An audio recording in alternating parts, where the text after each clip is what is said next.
quão poderosa é a sua mente e como você pode tirar proveito de todo o seu potencial. Para começar, veja só esse exemplo. Antes de abril de 1954, havia uma enorme crença nas pessoas de que ninguém era capaz de correr 1 milha em menos de 4 minutos.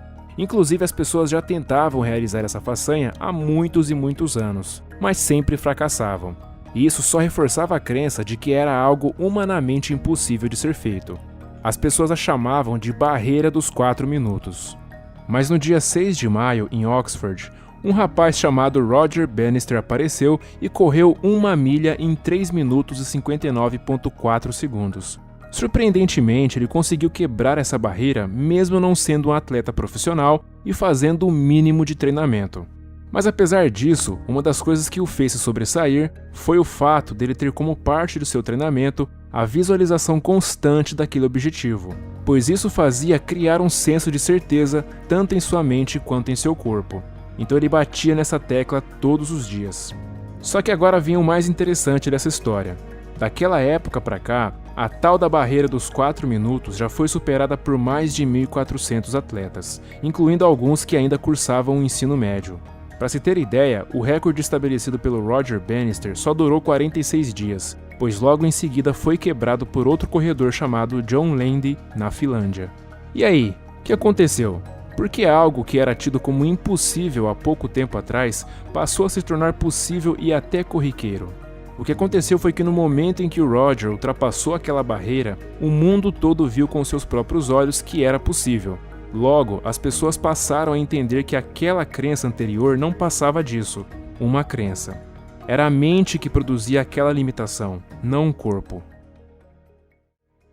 Mas imagina como foi para Bannister ter que se convencer de que, apesar de todos não acreditarem, era possível alguém como ele ultrapassar aquela barreira. E quanto mais ele afirmava para si mesmo que era possível, seu subconsciente uma hora teve que concordar com aquilo e passar a impulsionar seu corpo a transformar aquela visão em realidade. A partir de então, quando os atletas se preparavam para iniciar a corrida, eles também tinham a mesma sensação que Bannister teve antes de quebrar o recorde. A diferença é que eles apoiaram essa crença em uma evidência, ao contrário de Bannister, que foi o primeiro e não teve nenhuma evidência para se apoiar. É muito difícil acreditar que é possível fazer algo quando ninguém ainda foi capaz de fazer. Mas quando você apoia a crença de que é possível para você em evidências de pessoas que já o fizeram em condições até piores do que a sua, você acessa um poder mental que antes estava adormecido. Esse poder se consiste em seus pensamentos, pois são eles os responsáveis por tudo o que acontece na sua vida.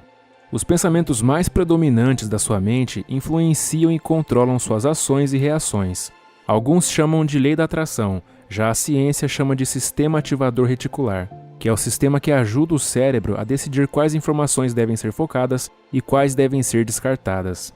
Quando você tem um propósito, uma meta ou um desejo que não sai da sua cabeça todos os dias, isso te faz criar um senso de certeza de que conseguirá realizá-lo. Consequentemente, o sistema ativador reticular te ajudará a prestar atenção em todas as coisas que serão úteis para a realização do seu objetivo. Coisas estas que normalmente passariam despercebidas pela sua mente. É por isso que quando você quer comprar um carro novo, por exemplo, você começa a vê-lo em toda parte. O carro sempre esteve ali, mas sua mente não julgava aquilo como algo importante o suficiente para você notar. Então esse é o poder da mente e dos seus pensamentos. É como Napoleon Hill disse: tudo que a mente humana pode conceber, ela pode realizar. Os pensamentos que você abriga dentro dela, sejam eles positivos ou negativos, vão se refletir no mundo externo.